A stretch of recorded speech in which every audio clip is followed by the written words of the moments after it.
Now let's kind of jump back and come back into this concept of diffraction a little bit. Suppose we had just a single slit or a single object, either one will kind of work. We can observe diffraction. We can observe the bending of light and constructive and destructive interference. Consider a ray coming onto just a single narrow opening. So I'll draw my wavefront kind of like this. Huygens principle says, hey, I can slice and dice this up into as many wavefronts as I want. And so slice and dice it up there. Let's just consider for a second this guy and this guy. This guy's going to act like a point source, going to be sending out light waves. This guy's going to be acting like a point source, sending out light waves.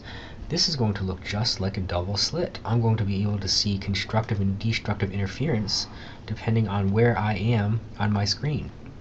So as I go up and down on the screen, there's going to be bright bands and there's going to be dark bands.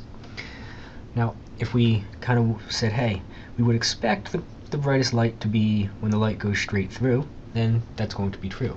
We're going to see a really, really, really bright band right here, and we're going to see regions of constructive and destructive interference as we go through larger and larger and larger angles.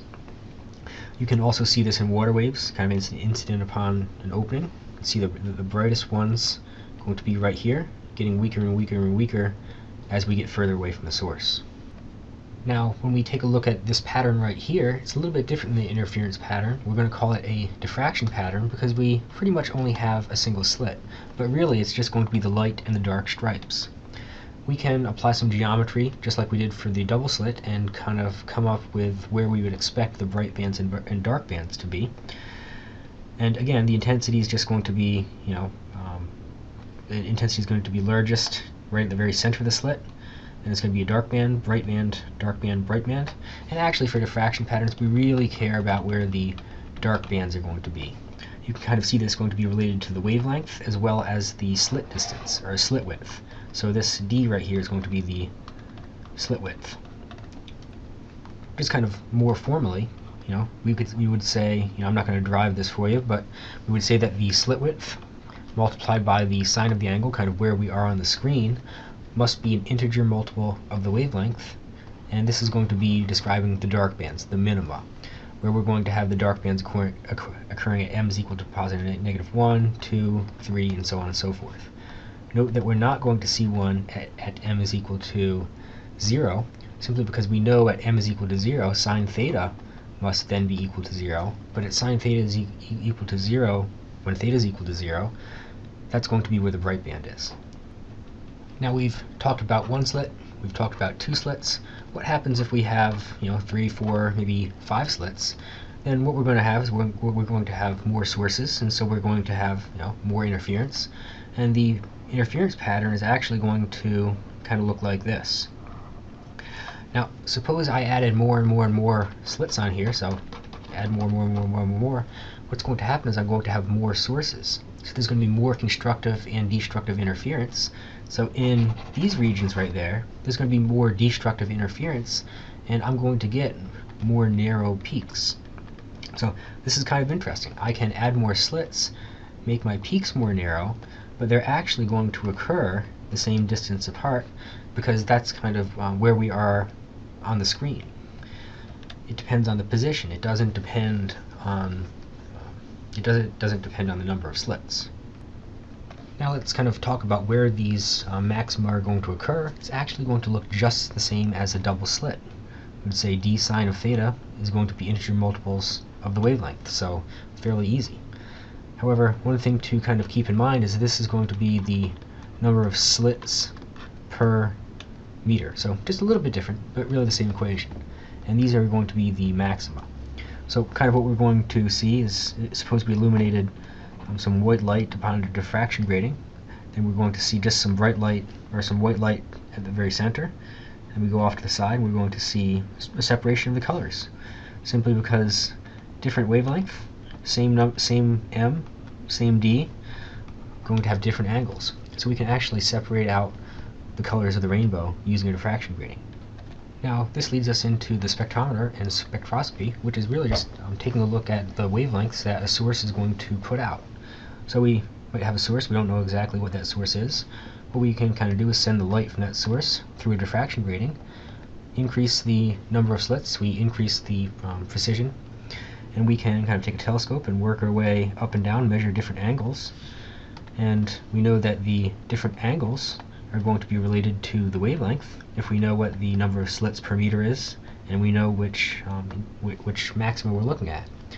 Turns out that different atoms and molecules are going to have a different fingerprint, shall we say. They're going to put out different colors, and it's going to be unique to each atom and molecule. So what we can kind of do is we can take a look at the sun, measure a whole bunch of different atoms, or different angles, different wavelengths, and we can correspond that to what type of atoms and molecules make up our sun. For example, helium. We can look at other stars in the solar system and see what is essentially burning on the inside of them. Another way that we can have interference is going to be if we have a very thin film. For example, a soap bubble or an oil slick. Essentially, what it boils down to is path length. If we said, alright, suppose we have some very thin film right here, and we've got some light that's incident upon the surface, and what's going to happen is well, it's going to reflect off. However, we're also going to have some ray that gets refracted, comes down, bounces off this bottom surface right there, gets reflected, and then comes up right there. So you can kind of see that the second ray here, the black one, has gone a little bit further than the first one right here. How much further has it gone? Well, it's gone essentially one thickness, two thickness. So it's gone through 2t longer, so it's traveled a little bit longer. Now the question is these two waves were initially in phase right there. Are they in phase are they in phase later? Are they going to constructively interfere? So you could kind of conceptually say, well, if these two guys are going to be integer multiples of each other, so this would be ray 1, this would be ray 2, and they're going to add together. If there was if this thickness is such that it's traveled half of a wavelength further, so ray 1 is simply going to be unchanged, but ray 2 is now shifted a little bit, so it's going to look like that, and it's going to be destructive interference. So here, the path length difference was m lambda. Here it was m plus 1/2 lambda, and so ray number 2 is just a little bit out of phase. Now, the gotcha for this, very, very, very important, is we're going to get a phase shift during some reflections, but not all reflections. If we're in a slow material and we go to a fast material, then the reflected wave is not going to have any phase change. So kind of think of it as a mechanical rope, kind of going like that, and it bounces off of a rope that's a little bit thinner, a rope that's faster, and the reflected wave is also going to be in the up-down direction. If they're the same material, same speed, well, the wave just kind of does its own thing, keeps on going. However, if we go from a fast material to a slow material, so kind of think of a light rope that goes into a slow rope, here we have the wave coming up, and the reflected wave is going to be upside down. And so this wave has undergone essentially a half of a wavelength shift when we go from a fast material to a slow material. So let's take a quick look at the case of oil on top of water. We're going to have our light ray coming in. It's going to bounce off the oil surface, going to bounce off the water surface, and this one, the bottom ray right here, has essentially gone 2 times as far, so that's going to be the path length difference. Now here we're going from a fast material to a slow material, or relatively, and so there is going to be a 180-degree phase shift. So just go ahead and write that one. So this one right there, undergone 180 degrees phase shift. Now ray number 2 has gone down, and now we have a relatively slow material to a fast material, so there's not going to be a 180 degrees phase shift. So this one has not been shifted by 180 degrees. So we have 2 things going on here. We have a 180 degrees phase shift from the reflection, and it's also traveled 2 times as far. So because they've been shifted by 180 degrees, for us to have constructive interference, we need to shift it by another half of a wavelength. So for constructive interference, we would actually want to say 2t is equal to m plus 1/2 lambda.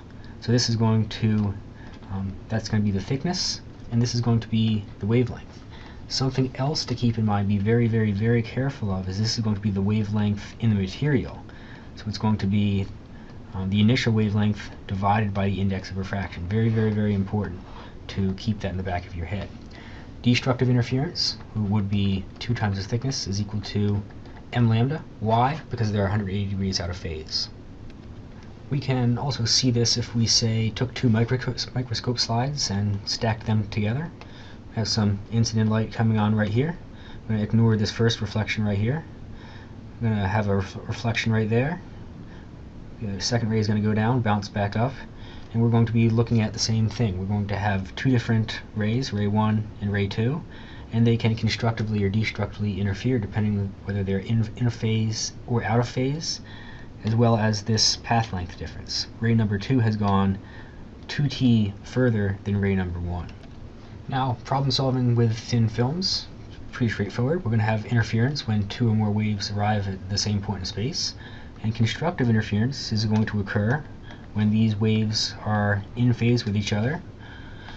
Destructive interference is going to occur when the waves are 180 degrees out of phase, so kind of like that. The trick is to remember that we have to add an extra half wavelength shift on when we go from slow to fast. So very important trick to keep in the back of your head. Other than that, it's pretty straightforward. Look at the path length difference.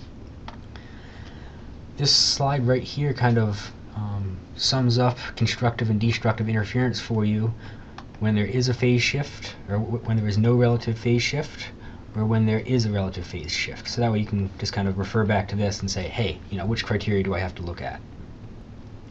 Now the last key concept for this chapter is going to be that of polarization. And essentially what polarization is going to be talking about is what direction is the electric field oscillating in. We know that electromagnetic waves are going to be some electric field that's going up and down. We got some magnetic field that's perpendicular to it, and the direction of propagation would be in that direction. So here I've drawn kind of my electric field. Now we get that electric field by wiggling electrons up and down. Same type of thing as if we're wiggling a rope up and down. Suppose I'm wiggling my rope in this direction right here, and I would say my electric field is going in that direction, so I'm going to have some vertical polarization. So my electric field is in the vertical direction. I can also shake that rope side to side if I wanted to. In that case, I would say that my light has some electric field that's in the horizontal direction. Keep in mind that this is always going to be perpendicular to the direction of propagation. So I wiggle my hand up and down, the rope goes in that direction. Now what I can kind of do is I can take this light and I can pass it through a film that is only going to allow a certain polarization to go through it, so some polarizing film. If you kind of think about just kind of the rope analogy for a second, here I've got the rope that's polarized in the vertical direction. I run it through this film right here that only lets light that's polarized in the up-down direction, the vertical direction through it, and this light can pretty much pass right through it, no problemo. If I had light that was polarized in the horizontal direction and I tried to pass it through the same piece of film, then there's really no room for it to wiggle up and down there. So the rope's not going to be able to wiggle on the other side of it. Light will not pass through polarized film when the axis is perpendicular to its polarization direction. Now, suppose for a second that I had some light that was coming in this direction, and it's kind of polarized at some weird funky direction, say off in this angle right over there, and I run that light through something that is a vertical polarizer, so it's only going to let light that's polarized vertically pass through it. Well, this is just a vector. I can break this thing up into its horizontal and vertical components. So this is my electric field. And this vertical polarizer is not going to allow the vertical electric field, the x direction electric field through it. However, it is going to allow the y direction, the vertical light, to pass through it. So my transmitted wave is just going to be the vertical component. Now intensity is going to go kind of like the electric field squared. And so we would say that the intensity on this side of the house is going to be equal to that initial intensity multiplied by the cosine squared of the angle of the light's polarization relative to that of the polarizer. Now, a lot of sources are going to not put off polarized light. For example, if you kind of think about the sun, it's got electrons that are wiggling up, down, wiggling side to side, wiggling at 45s, and so on and so forth. So the sun is actually going to be an unpolarized source of light. So we kind of draw unpolarized light as just, we just write the x and the y direction arrows for simplicity. Unpolarized light, when it goes through a polarizer, it's going to cut out 50% of that light. So if I have some initial intensity I naught, then on this side I'm going to have I naught divided by 2. That's unpolarized light going through a polarizer. Now I'm going to say, now I'm going to pass this light through an analyzer, and this is also going to be a polarizing film with the axis horizontal. And what I'm going to do is now I'm going to apply the equation from the last slide, where I say my initial light going through it had that intensity, and then cosine squared the angle in between them. In this case right here, the angle between this guy and this one is 90 degrees, and so I'm going to get no light over here. So intensity is equal to 0. Just kind of a brief aside that when light is reflected off of the surface, it's actually going to become polarized. You got the sun, it's got light polarized in all directions. It comes off of a surface, it's going to become partially or even all the way polarized. At some specific angle, then it's going to become 100% polarized, and this is called the Brewster's angle, and it's simply related to the two indices of refraction here. And the summary for chapter 24.